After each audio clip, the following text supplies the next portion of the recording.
Well, good evening, everyone, and welcome here to the launch pad and our live doubleheader launch, counting down to the launch of RocketLab Electron 47 and SpaceX Starlink 6-52, launching from two opposite sides of the world, but we're glad to have you joining us here live. If it's your first time here, welcome. My name's Zach. I'm the founder and host here at the launch pad, and here at TLP, it's our mission to inform and inspire the explorers of tomorrow, because we believe that space is better together. And if you haven't yet, take a moment, let us know in the chat where you are watching from. I see people tuning in from all over the world. I see Sydney, Australia. Starshine is in London. We got Jason in Woodbine, Illinois, I think it is.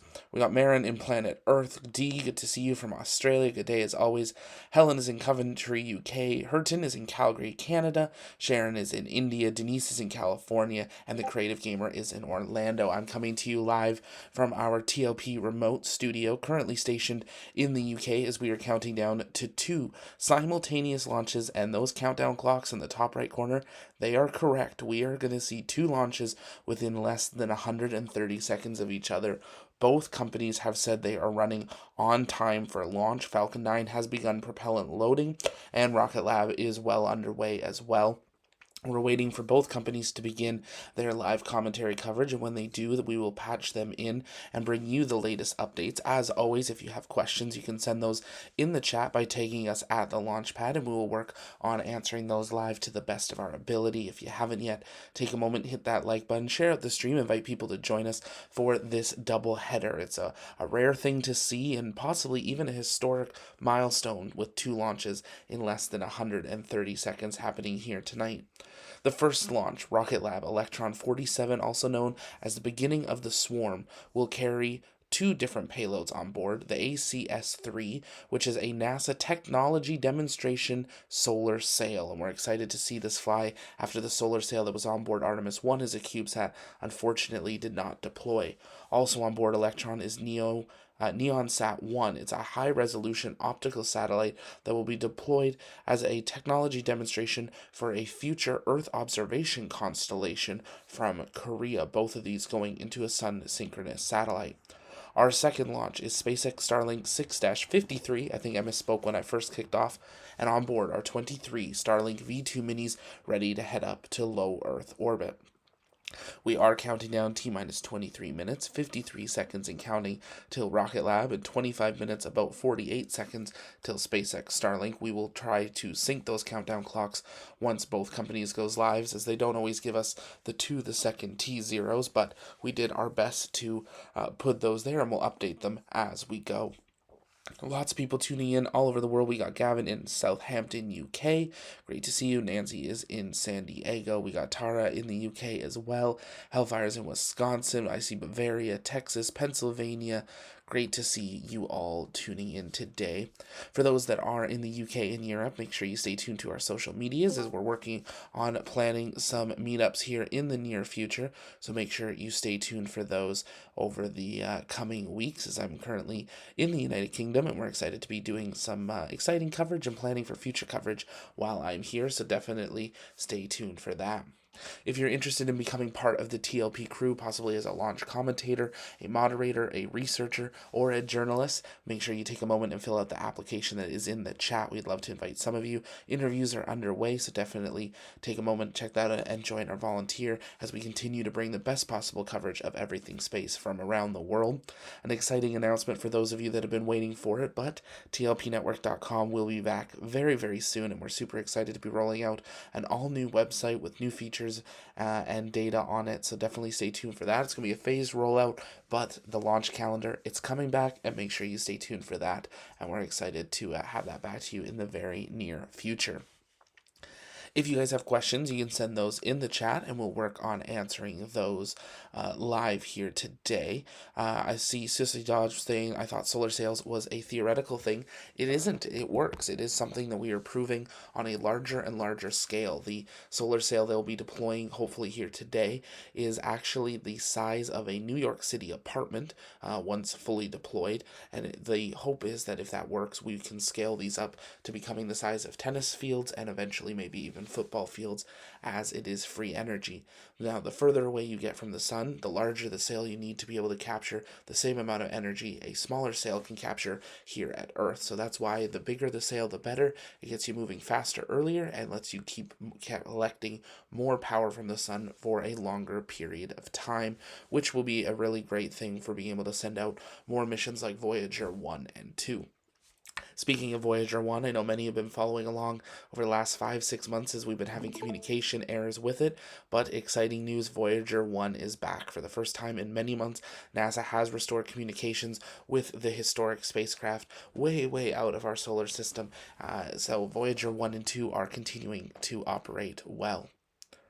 If you're just joining us, welcome. We are now just under 21 minutes from the first of 2 launches within 2 minutes, launching one from the Mahia Peninsula in New Zealand and the other from the Space Coast in Florida. If you haven't yet, take a moment, engage the like button, share out the stream, invite people to join us, and make sure you join our TLP Discord. That's where our community hangs out in between streams. We'd love to see you in there as we continue to count down to launch. Now, as we wait for SpaceX to go live with their coverage, which will be much closer to the actual launch time here this evening, we are going to be patching in RocketLab Mission Control and listening in to them for the earlier part of the count.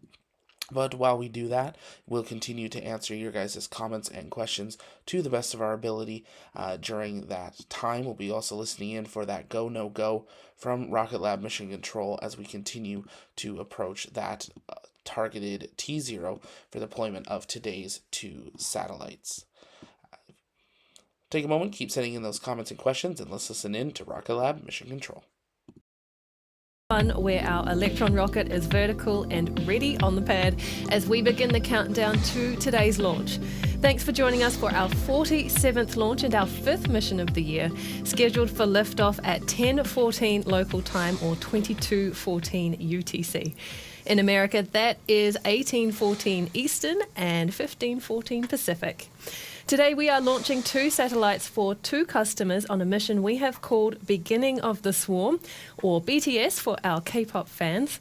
The primary payload onboard Electron is the NeonSat-1 for the Korea Advanced Institute of Science and Technology, otherwise called KAIST. And sharing the ride is the Advanced Composite Solar Sail System for NASA. My name is Muriel Baker, Communications Manager for RocketLab. And I'm Kim Thompson, Structural Analyst for Neutron. I'm thrilled to be joining you for today's launch from LC1. We have a bit of an unusual flight path today for this mission. While rideshare missions on other rockets will deliver its entire payload to just one orbit, the 2 satellites on Electron are heading to 2 completely different orbits to each other that are also equal distance apart. NeonSat-1 is first up for payload deployment to 520 kilometres before NASA's payload heads all the way up to 1,000 kilometres in altitude. Our capability to meet the orbital requirements for 2 very different missions comes down to Electron's 3rd stage, or what we call the kick stage. Once Electron reaches space and separates the kick stage with the satellites attached to it, it's over to this rocket within a rocket to carry on the mission to those 2 orbits. The first time we light Curie, it will be a circularization burn into a 520 by 520 kilometre orbit. Now, once that burn is complete and NeonSat-1 is deployed, the engine will light up again to increase its altitude to 1,000 kilometres. This highest position on an orbital path is called the apogee, and to be in a circular orbit, both the apogee and its lowest point, called the perigee, need to be the same distance above Earth. Though the kick stage's apogee will have risen, its perigee will still be set at 520 kilometres. So, the stage will need to light its engine again for a 3rd time to circularise at 1,000 kilometres ahead of deploying NASA's Advanced Composite Solar Sail System payload. Once that's done, the ride's not over. The kick stage will ignite its Curie engine again for a 4th and final time to perform an orbit-lowering manoeuvre and bring the kick stage closer to Earth. We do this to help speed up the stage's eventual deorbit, all in support of a more sustainable space environment and limiting space junk where we can. We've completed similar orbit raises, inclination changes, and orbit lowerings across other Electron missions before. Most recently, we went all the way back down to Earth with our successful spacecraft re-entry for VADA in February this year. Now, some of you may have picked up on the fact that Electron is sporting the usual red and silver colouring of a mission marked for recovery. However, today is not a surprise recovery mission. We just regularly manufacture recovery-ready boosters in the Electron production line, and it just so happened that this booster lined up with this mission. Now on to the satellites on board Electron today. The primary payload on today's mission is NeonSat-1, an Earth observation satellite that is part of a joint program from South Korea. Led by the Korea Advanced Institute of Science and Technology, NeonSat's primary mission is focused on the Korean Peninsula and its maritime areas, and it will pair the satellite's data with artificial intelligence to monitor for natural disasters. Other organisations involved with NeonSat include the Satellite Technology Research Centre at KAIST, the SatRec Initiative, which manufactured NeonSat, and the Korea Aerospace Research Institute, which is managing the mission's ground segments and technology supervision for the NeonSat program. NeonSat is funded by the Korean government's Ministry of Science and ICT. And here's an animation of the NeonSat mission. And if you're just joining us, welcome here to the launch pad and our live launch coverage of not one, but two rockets. One launching from New Zealand, the other from the Space Coast in Florida. If it's your first time here, welcome. My name's Zach. I'm the founder and host here at the launch pad, and those countdown clocks are right. We are counting down to two simultaneous launches. Both vehicles will be in final propellant loading at the same time and then lift off just 2 minutes apart. As always, if you guys have questions, you can send those in the chat by tagging us at the launch pad. We'll work on answering those live to the best of our ability. See lots of people tuning in from all over the world. It's great to have you all joining us here. Catching up on your guys' questions. We're going to save some of the questions that are not related to both of these missions for a new series that we're going to be doing where we answer your guys' questions on all space topics that we will do live starting up in the near future, because I do see a few of those coming in, but there's lots about these two exciting missions that we'll be working on answering. Solar sails are an incredible technology that is hopefully going to be proven again to be working here today. That solar sail, a secondary mission that's coming from NASA following the unfortunate not success of the solar sail that was on board Artemis 1 as a CubeSat. That was a much smaller one. This payload, a larger version of that solar sail, ready to go for a mission here today. Now at L-14 minutes, 10 seconds and counting, we are expecting that final go no go from the RocketLab mission control to begin shortly. On the right side of your screen, a live view of Launch Complex 1B at the Mahia Peninsula. Weather conditions at both launch complexes for today are absolutely perfect for launch, and we're excited to bring them both to you live. If you haven't yet, take a moment, engage that like button, share out the stream, invite people to join us, and make sure you're subscribed so you never miss another live launch coverage, because here at TOP, it's our mission to inform and inspire the explorers of tomorrow, because we believe that space is better together.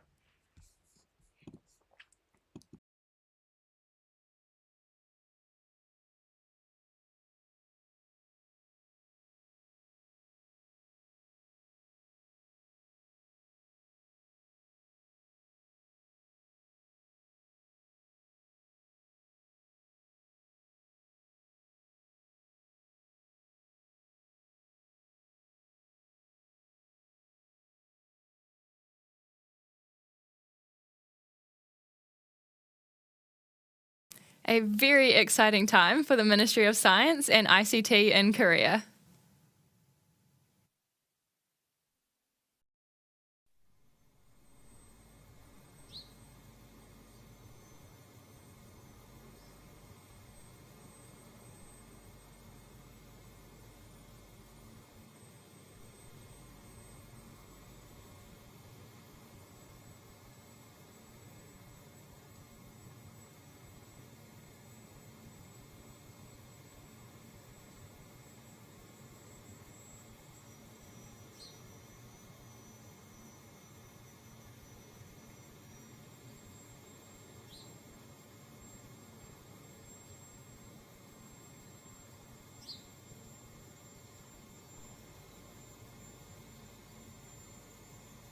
If you're just joining us, we are awaiting the go no go from the RocketLab launch control.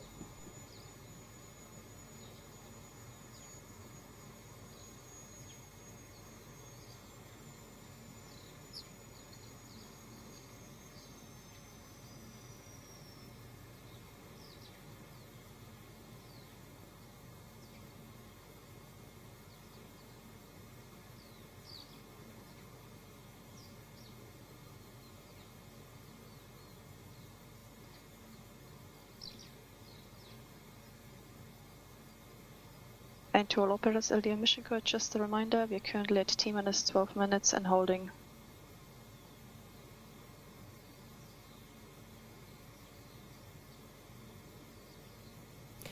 A quick update from Mission Control there. The launch director has called a hold at T-minus 12 minutes while the team works a ground system issue. Now, the good news is we have some buffer in this window, so we can comfortably sit here while the team works through it. We'll stand by, though, for an update from the operators.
And if you're just joining us, we have heard there a call out on the control that we have entered a hold on the Electron launch countdown.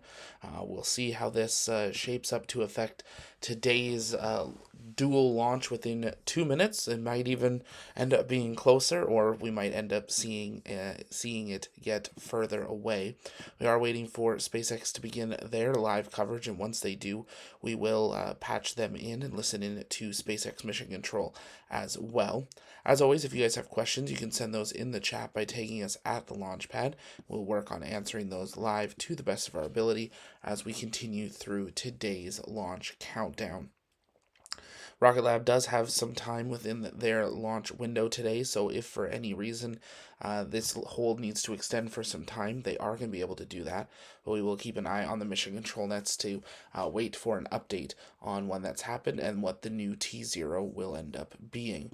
We are waiting for SpaceX also to begin their commentary coverage. Propellant loading now well underway, and while we wait for an update on the RocketLab launch, we'll run through everything we know about today's SpaceX Starlink.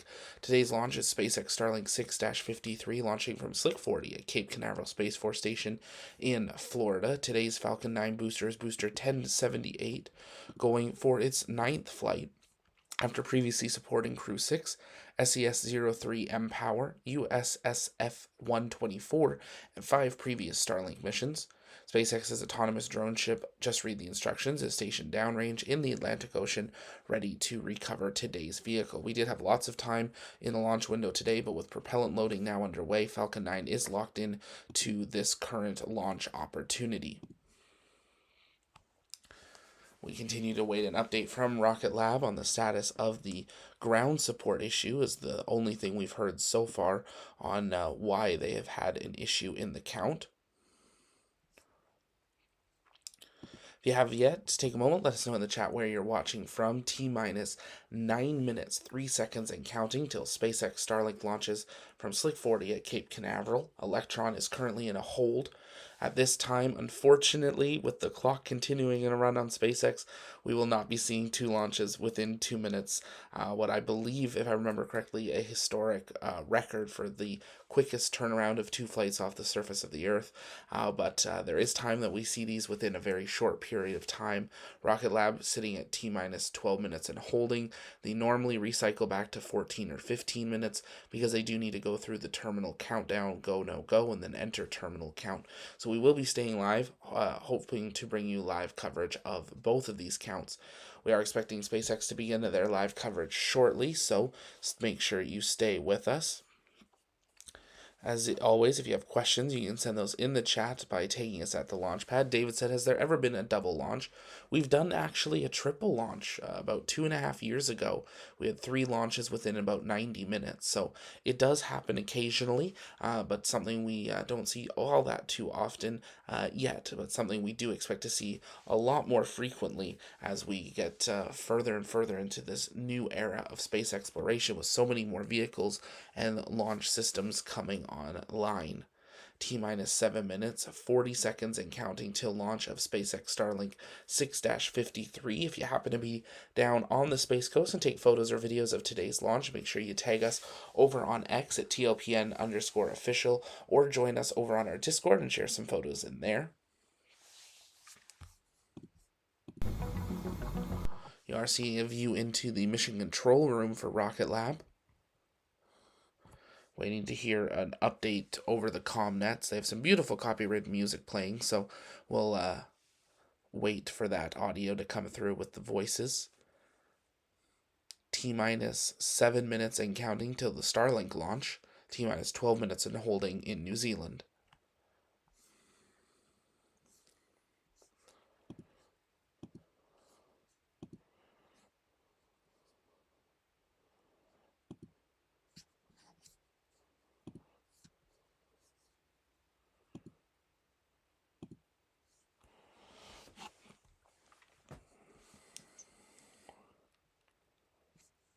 And if you're just joining us, welcome here to the launch pad.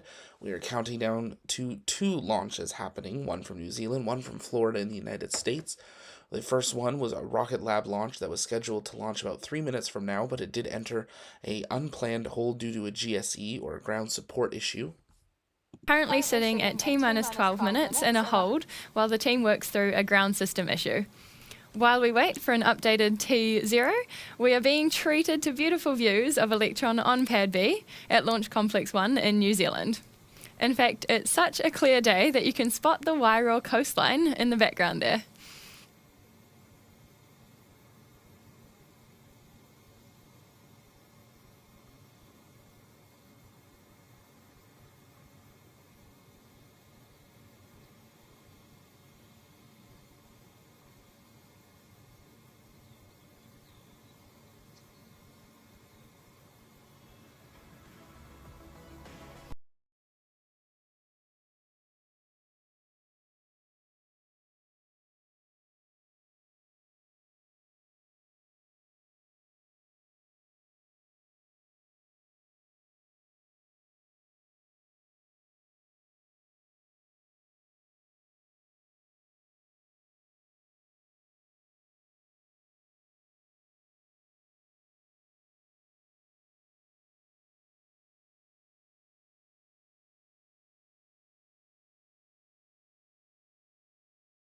And you are now looking at a live view of Slick 40 at Cape Canaveral Space Force Station in Florida, where SpaceX is counting down the final 5 minutes until launch of Starlink 6-53. And we're going to go to our other view here, but how incredible is this? We have 2 rockets fueled on 2 pads on opposite sides of the planet, both in daytime hours, ready to launch here today. RocketLab continuing to work through a ground support issue. We're awaiting an updated T0 for them, but SpaceX Starlink 6-53 is fueled up and ready to go. This is truly such an incredible sight to see. We are thrilled that you guys are here and joining us for what we hope to be something that we will see become more and more regular as we enter this new era. We're not even entering it. We are in this new era of space exploration. T-minus 4 minutes and counting. Engine chill has now begun on the first stage of Falcon 9. We also have had strong back retract begin. That is that truss structure to the left of the rocket. It has a clamp that holds around the fairing that has released and now retracted just a couple of degrees away from the vehicle. You can see that more clearly now on your screen in preparation for today's flight. T-minus 3 minutes, 40 seconds and counting. The Falcon 9 engines are now beginning to chill in preparation for the flight here today. That'll continue all the way to the final moments. They are finishing also topping up all of the tanks on Falcon 9 in preparation for today's flight.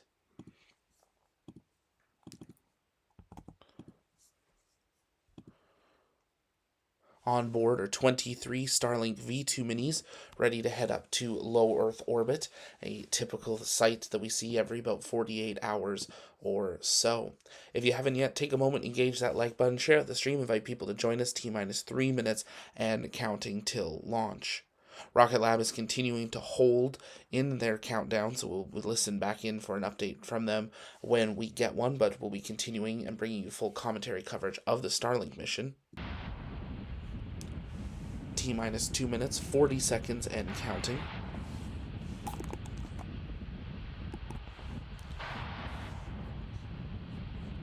The launcher has called a hold at T-minus 12 minutes while we work through a ground systems issue. Now, of course, if we do need to stand down from today's launch attempt, the good news is that we have plenty of backup opportunities in the coming days. So we'll keep listening into mission control, but keep our fingers crossed that we get to watch our 47th Electron lift off shortly.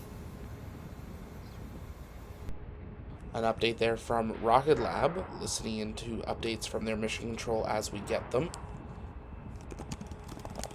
As always, here at the launch pad, in those final minutes of the count, we want to see a go, no go from you guys for the launch in the chat. So let's see that go, no go, as we are now less than 2 minutes away from the launch of Starlink. Stage 2, LOX load complete. LOX load has been completed on the second on the vehicle for Starlink. On the left side of your screen, a live look at mission control and the pad down in New Zealand, and on the right, a view of the Space Coast in Florida.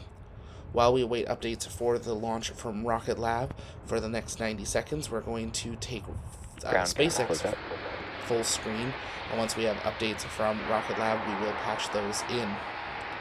T-minus 1 minute, 21 seconds and counting.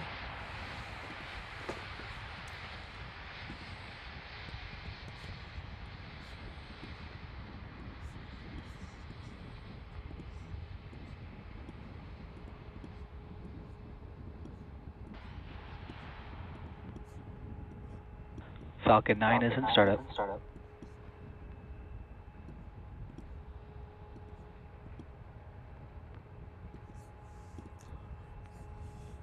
SpaceX T-minus 45 seconds, and there is that go for launch from the launch director.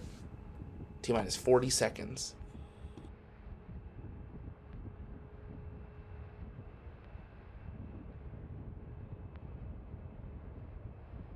T-minus 30 seconds.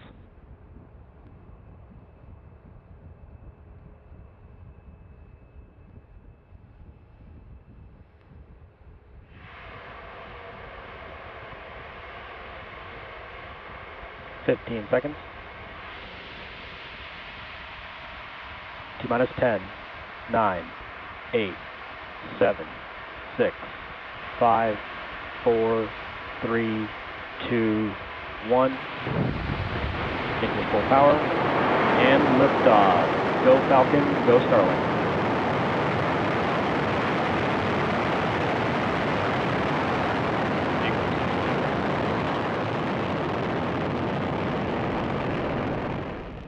M1D, chamber pressures nominal. And if you're just joining us, T-plus 25 seconds into flight, SpaceX has launched a Falcon 9 rocket from Slick 40 at Cape Canaveral Space Force Station in Florida. On the left side of your screen is a live look at the launch complex down in New Zealand, where RocketLab is continuing to work through a ground support issue in preparation for their today's flight. T-plus 45 seconds into flight, the next major milestone will be max Q, or maximum aerodynamic pressure, on the Falcon 9 vehicle. That expected to occur in just the next 15 seconds. Let's listen for the call out. Supersonic.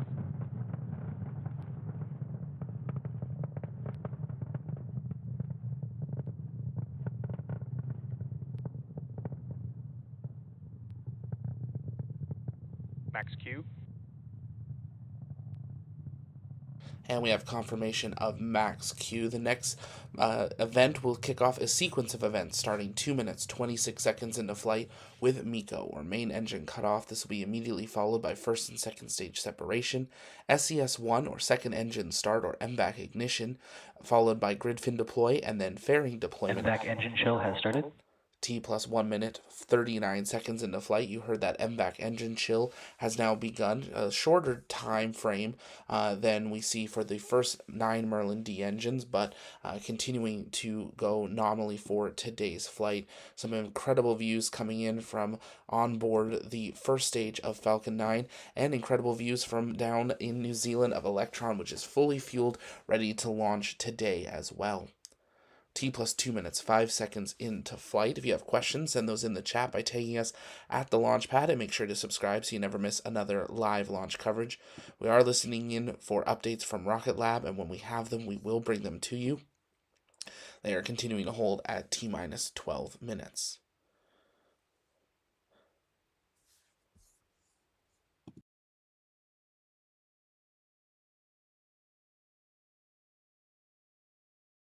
We go. Stage separation confirmed. Startup.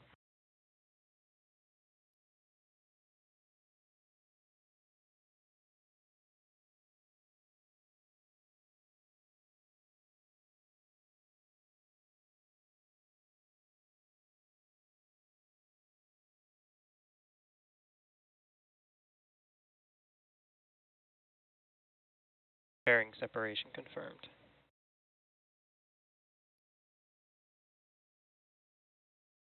And there, those 23 Starlink V2 minis now exposed to the vacuum of space for the first time. Falcon 9's first and second stage are now both over the Kármán line, continuing on their journey. The first stage, no longer under power, is still increasing in altitude because this is as it journeys to its apogee. We do have an update from RocketLab, and the countdown clock is now running, T minus 11 minutes, 45 seconds, and counting till launch. Listening into updates coming in from SpaceX Mission Control, we will work on syncing a T0 for the RocketLab launch here in just a moment as well.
And if you are just joining us, you are looking at a live view from onboard the first and second stage of Falcon 9 as it carries 23 Starlink V2 minis to low Earth orbit. You are also looking at a live view from Launch Complex 1B, the Mahia Peninsula in New Zealand, where the countdown clock is now running, T minus 9 minutes, 50 seconds, and counting. No metal ones. It's the first test of this technology in space, and if it's successful, it could pave the way for future solar sail missions to use even larger sails to maximise spacecraft travel. Here's more on the mission from NASA. And as we continue through the countdown for Electron, the Falcon 9 first stage has reached its apogee. It's now beginning its descent down to the drone ship. Just read the instructions, ready to recover it today. It has 2 burns it has to complete, a landing burn, but first an entry burn. That expected to begin in about 10 seconds time, lasting 33 seconds here today. Let's listen in for the call out. Stage 1 FCS is saved. Stage 1 entry burn startup.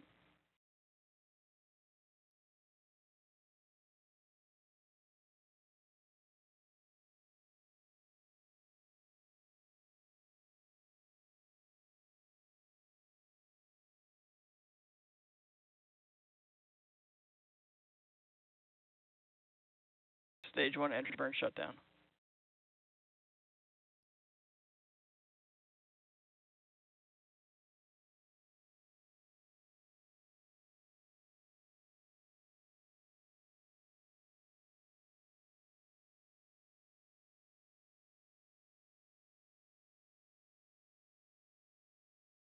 Stage 2 FTS is saved. And the Falcon 9 first stage, some incredible views as it descends back through the Earth's atmosphere, now just 19 kilometers above the drone ship. The second stage continuing to burn nominally. T-minus 8 minutes and counting to the launch of Electron. T plus 7 minutes, 22 seconds into flight for Starlink. NASA missions. Some of the potential use cases that could include solar sailing are space weather early warning satellites, asteroid and other reconnaissance spacecraft, and missions Stage to 1 observe the transforming. polar regions of the Sun.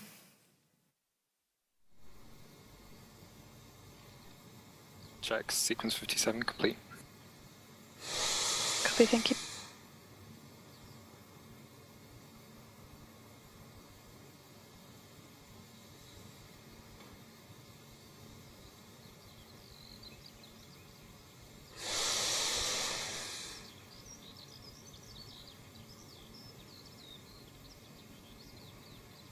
Stage 1 landing burn.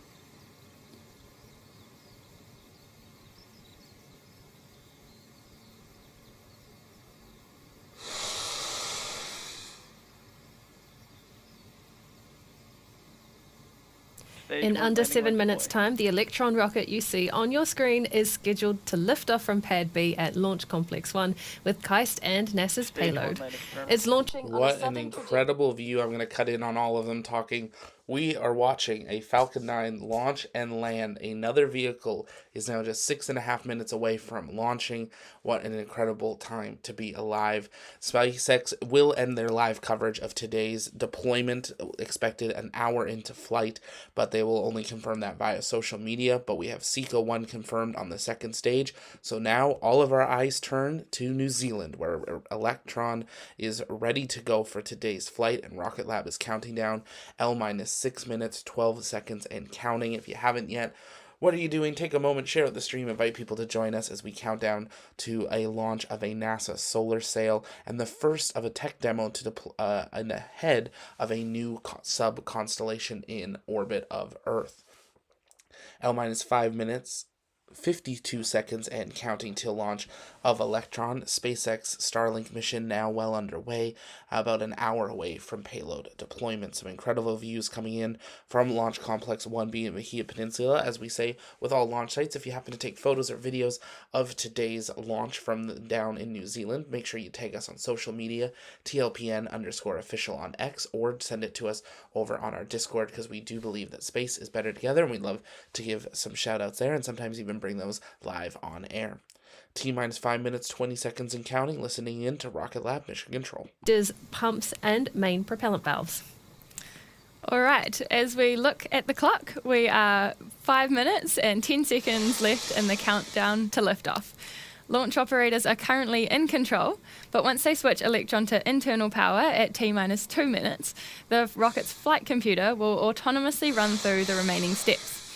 These include the final propellant load of liquid oxygen at around T-minus 1 minute 30 seconds. The call across the nets for that will be that the LOX system is in recirculation, which means that LOX loading is complete on Electron. 30 seconds later, operators will confirm that the rocket's first and second stages are fully pressurized for launch. Then it's through to T-minus 10 seconds when our launch director will begin the countdown to liftoff. We're going to hand it over now to Mission Control to listen in on those calls.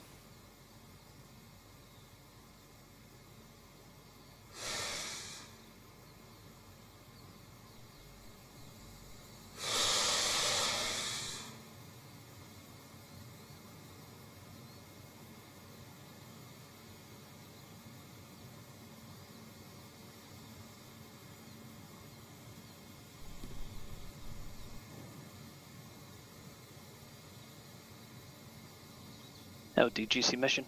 GCLD. ACS disabled, pad auto sequences armed, pad ready for launch. Copy, thank you.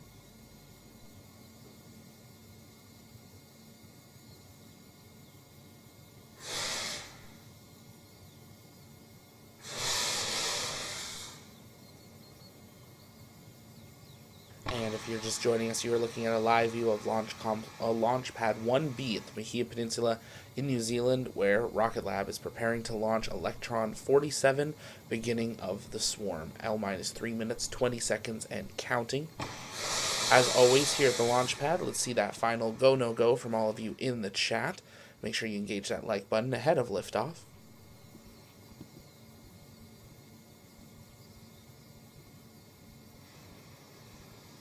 To all operators, LD mission code. From now on, there should be no red flags on your critical LCCs.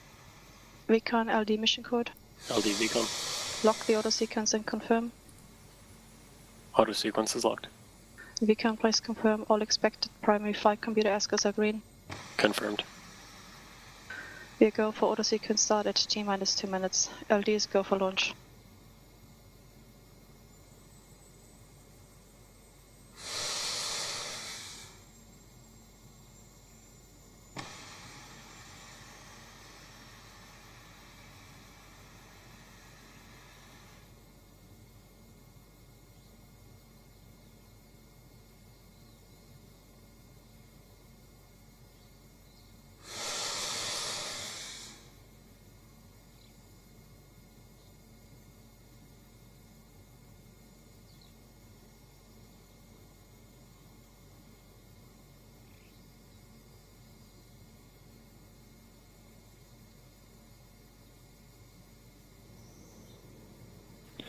Vehicle is fully on internal power. AFTS is green and enabled for flight.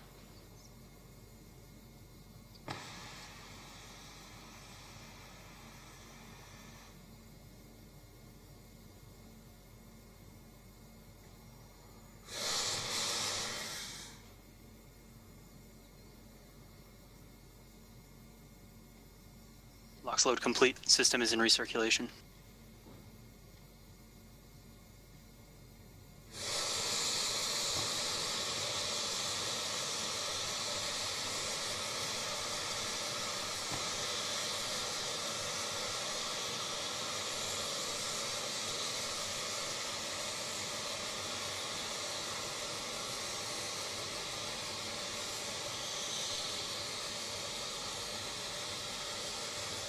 Anti-geysering is disabled.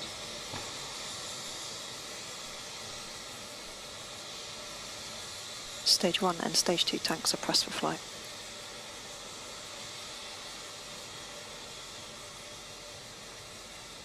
High flow engine purge enabled.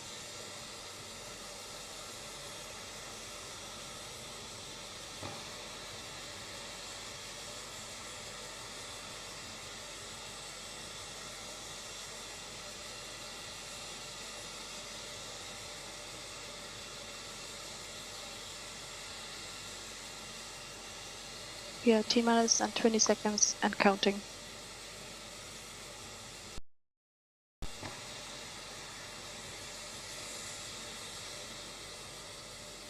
Ten, 9, 8, 7, 6, 5, 4, 3, 2, 1. Lift off.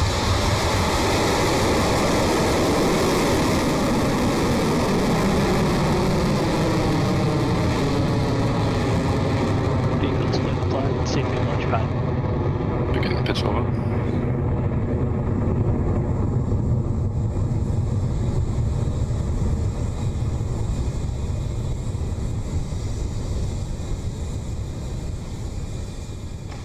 Stage 1 propulsion is nominal. The beginning of the swarm has begun its ride to space with that clean Electron liftoff from LC-1.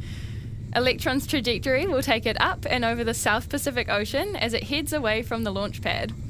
Our first mission milestone will be max Q, otherwise known as maximum aerodynamic pressure, which is the moment where Electron experiences the most amount of stress as it climbs through the atmosphere. We're coming up on that moment now and expecting to hear the call for max Q shortly. Heat-free battery discharge nominal. Cleared max Q. That is Electron clear through max Q. with the rocket now at 15 kilometers in altitude and moving at over 2,200 kilometers an hour. Next up, Electron will perform 3 actions that are only seconds apart. The first is called MECO, or main engine cutoff, and this is when the 9 engines that you can see glowing at the bottom of the rocket there shut off in preparation for the second step, and that move is called out as stage separation, when the first stage of Electron separates from its second and falls back to Earth. Now, the third call out after separation should be second stage engine ignition, when the single vacuum optimized Rutherford engine fires up to maintain the mission's course to low Earth orbit. Now, those 3 events are approaching fast, so we'll bring up the audio channels from Mission Control now.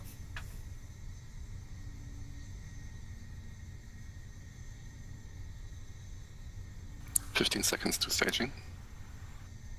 Entered burnout detect mode.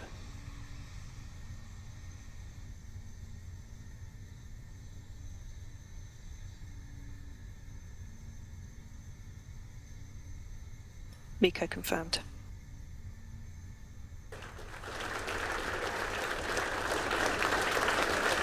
Stage 2 ignition confirmed. Stage separation successful.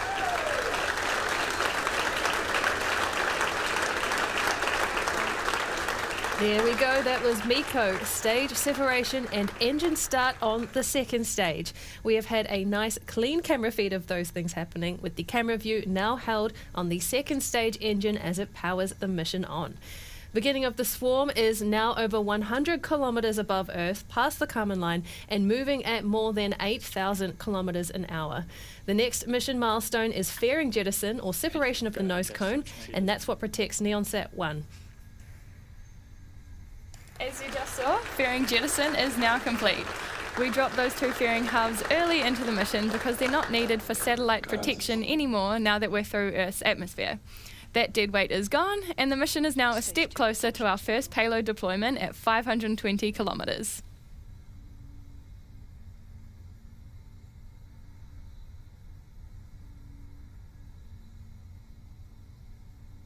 We have a couple of minutes to go until our next mission milestone, and that will be the battery hot swap on the second stage, currently expected to take place at the T+6 minutes 20 second mark. Right now, though, Electron's second stage is continuing along nicely to our target apogee of 520 kilometers for our first payload deployment for KAIST. This KAIST satellite is the first of up to 11 satellites planned by them, which will help to increase the program's observation rates of once every 2 to 3 days to 3 to 4 times daily.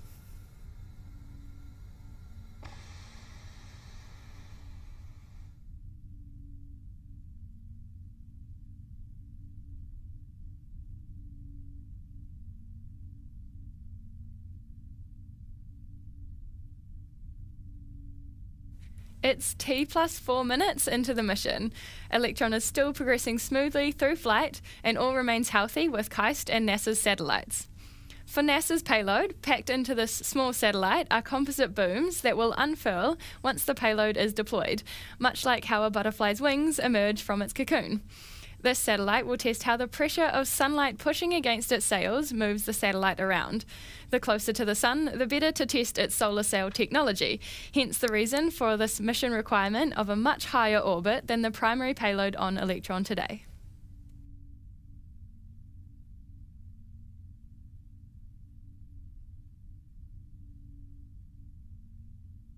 And if you are just joining us, we are now 5 minutes, 22 seconds into flight of RocketLab, having launched from down in New Zealand, and we are 20 minutes, 50 seconds since the launch of SpaceX Starlink 6-53 that launched from the Space Coast in Florida. If it's your first time here, though, welcome. My name's Zach. I'm the founder and host here at the Launchpad, and on behalf of the entire TLP crew, thank you so much for joining us here today. As always, if you have questions, you can send those in the chat by tagging us at the Launchpad, and we'll work on answering those live. I did want to give a huge shout out to our TLP rocket chaser, Gavin, who was down getting photos from today's flight, and we just had one sent in, and we're going to be working on doing this better and bringing more photos live to you during broadcast. But make sure you stay tuned to the TLP shop, because Gavin captured an absolutely incredible flight of a SpaceX Falcon 9 launching from in front, or behind, excuse me, a recently recovered Falcon 9 that I believe this was the one that flew 20 times. We have battery hop swap confirmed on Electron as it continues in flight. So much activity happening around the world as we continue, but again, huge shout out to Gavin, and make sure you stay tuned to the TLP shop to get your photos, your posters, and metal prints of an incredible picture from Gavin here today. And make sure you check out all of our rocket chasers. There's some incredible prints from the final Delta IV Heavy, from flights of Starship, and more. So definitely check that out. That all goes into getting better equipment to bring you even better coverage of everything space from around the world. And we've got some big ideas for some upcoming remote photos. So make sure you stay tuned for that. 1000. To do that, we'll first need to repeat the stage separation process we completed earlier in the mission, this time separating Electron's third stage, or kick stage, from the second stage that's currently firing hot on your screen. That second engine cutoff milestone, which you'll hear called out at SECO, is expected at around 9 minutes into the mission.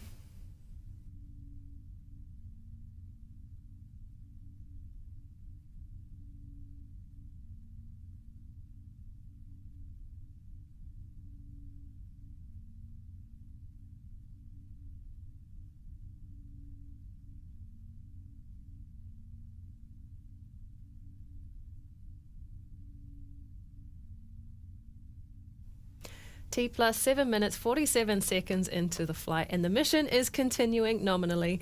If you take a glance over at the right of your screen, you'll see some telemetry from Electron's second stage, showing us that we have about 16% of propellant remaining. We're currently cruising along at a speed of over 21,000 kilometers an hour and approaching an altitude of almost 209.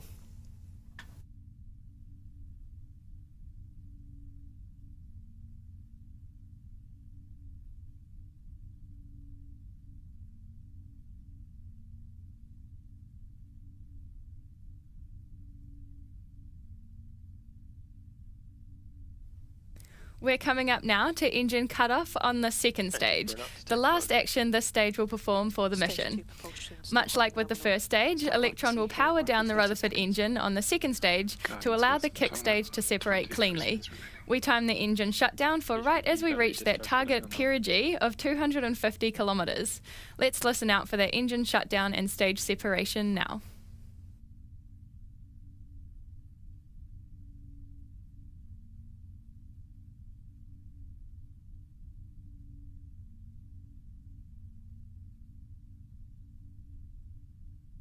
SECO confirmed.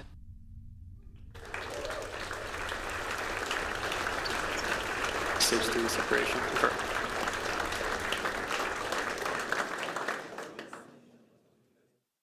A great call from Mission Control. The second stage engine has turned cold and the kick stage has separated, ready to begin the payload deployment process. Now, this mission, of course, is a little different to a regular Electron mission, so here is a reminder of how today's two deployments will work. Now that the kick stage has been released, it will now go into a phasing orbit of Earth.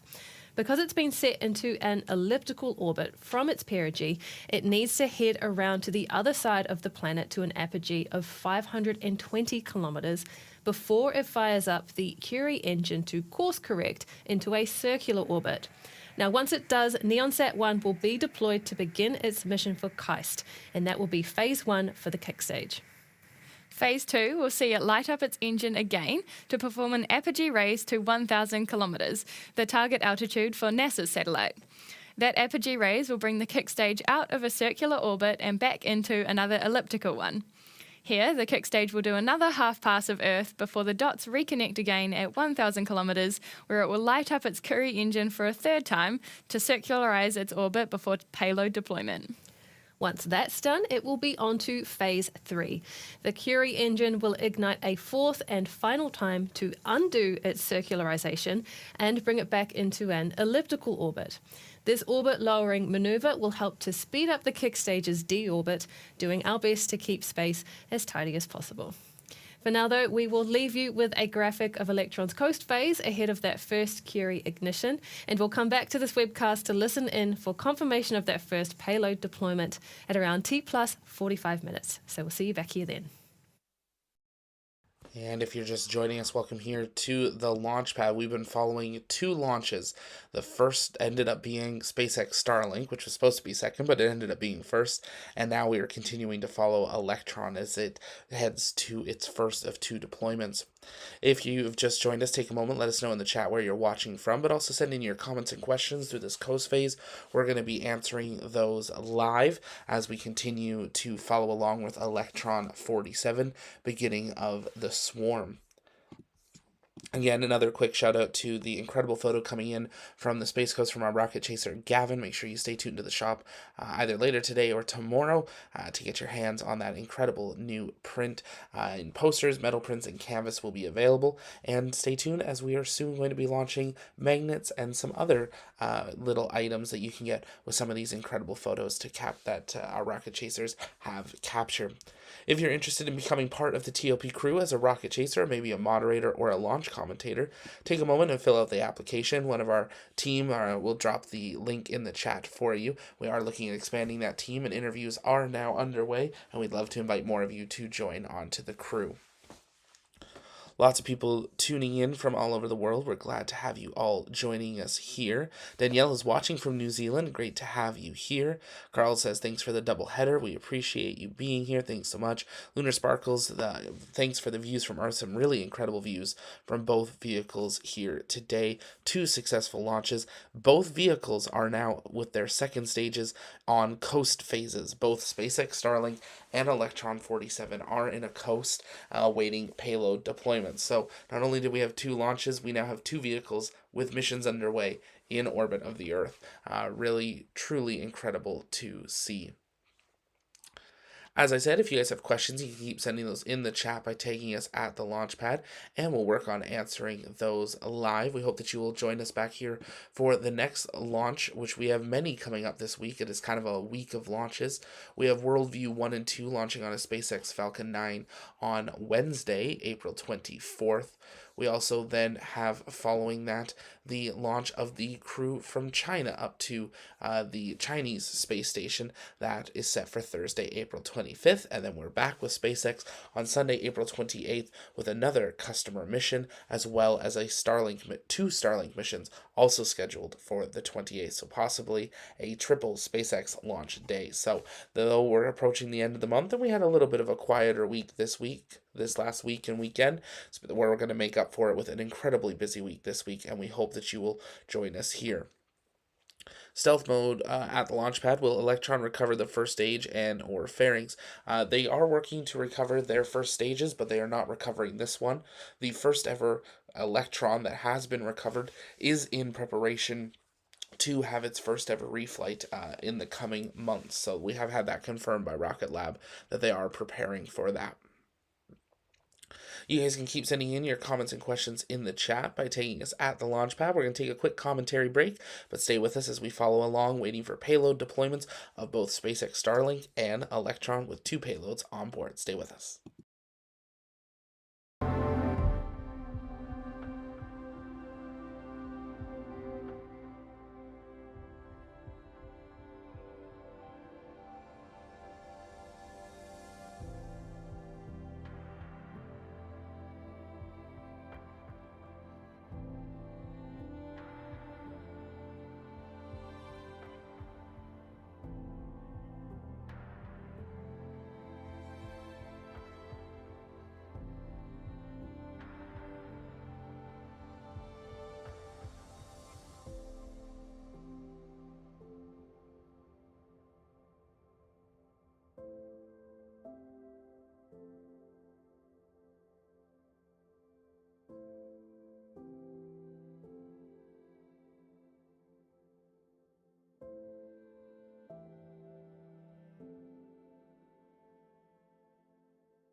Technology Research Centre at the Korea Advanced Institute of Science and Technology.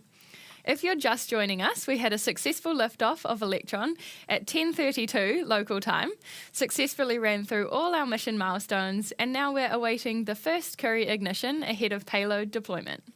We actually have 2 payloads on this mission, NeonSat-1 and the Advanced Composite Solar Sail System by NASA, being deployed to 2 different orbits today. After NeonSat-1's deployment, Electron's kick stage will ferry NASA's payload to a 1,000-kilometre circular orbit, almost twice the distance for the orbit for NeonSat-1, which is about to be deployed.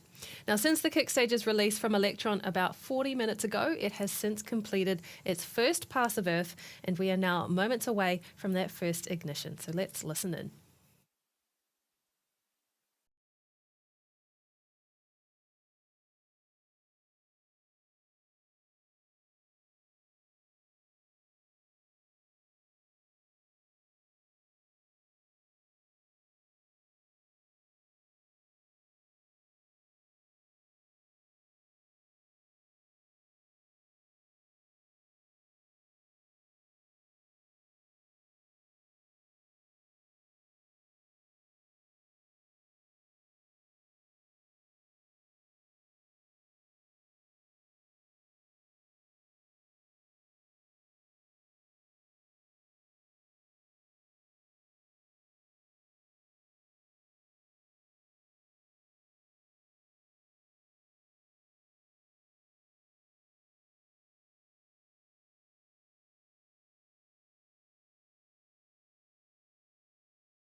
All right, we have just heard that we've had the first of 4 Curie ignitions of the small but mighty Curie engine. This burn will last about 2 minutes, setting us on a circular orbit at 520 kilometres in preparation for KAIST's NeonSat-1 deployment. Now, you've probably heard us say small but mighty a lot in reference to the Curie engine, but just how small are we talking? Well, it's right here. This engine powers our kick stage and gives us the flexibility to deploy satellites in a variety of inclinations and orbits depending on our customer requirements. Much like our Rutherford engines, the Curie leverages the rapid manufacture capability of 3D printing. It was first launched on our second mission called Still Testing, and since then we have carried a variation of the Curie engine on all but one mission, our suborbital HASTE mission out of Launch Complex 2 last year. Since hypersonic test launches like those don't have any orbital parameters, our suborbital missions don't need a Curie engine. There are 3 variations of the Curie engine. We have a monopropellant version, a bipropellant version, and of course, our most complex version yet, the Hyper-Curie, which saw us take a satellite all the way to the moon for NASA back in 2022. The standard biprop Curie also powers our LEO satellites, like the bus we manufactured and operated to support VADA's in-space pharmaceutical manufacturing and re-entry capsule.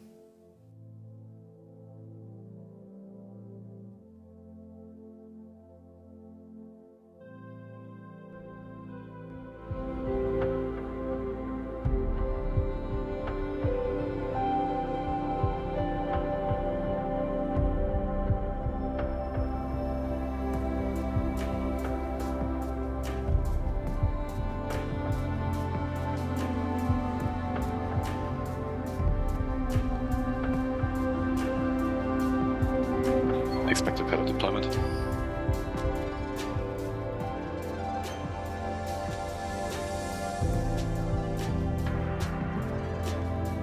Fantastic news there from Mission Control. NeonSat-1 has been deployed.